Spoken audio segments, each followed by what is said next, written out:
Wright Thompson did a wonderful profile on Joe Montana during Super Bowl week.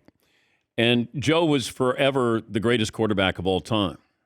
And then Tom Brady blew by him. And Wright Thompson pointed out that Joe kind of struggling with that. Like you lose your identity as the greatest quarterback of all time.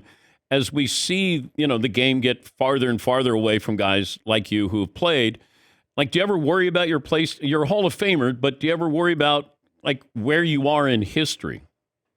Well, I would say this, Dan, that I've got that article. I haven't yet read it. I've heard it's fantastic. So I'm excited, really excited about reading it. I also, Joe Montana was in the league when I came into the league. I watched him when I was in high school and college.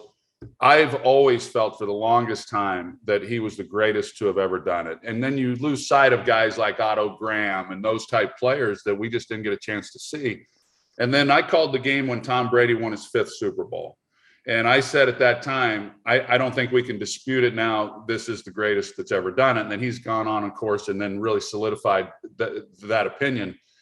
Am I worried? Dan, no one's ever thought I was the greatest. So this is real easy for me. This is, it's never been that important to me on where I've placed in the list of great quarterbacks. I'm proud of my career.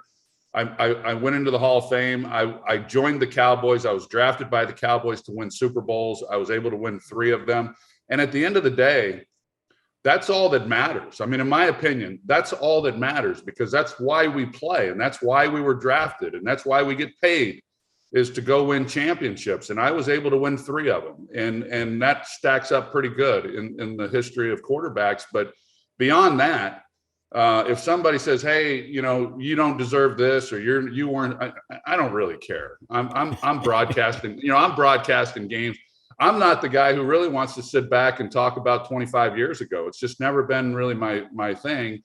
And people say, really? Well, why is that? And I said, well, it'd almost be like if every person who's listening to this, if they were told, hey, let's go back and talk about your junior high days and what those meant to you. And you say, man, they were fun times, but I've kind of moved on from then. And so that's where I'm at. I don't pay a lot of attention to all that. I admire the great quarterbacks and the people that are doing it. Where I'm at and all of that is really pretty irrelevant. You got one quarterback to win one game, and you can't pick you. I would it's a great question. I would say I would either take Joe Montana. I'd probably take Joe Montana. I think Tom Brady would be a close second, but I saw Joe do things. Of course, we've all seen Tom do it as well. One of those two guys, I'd probably go with Joe.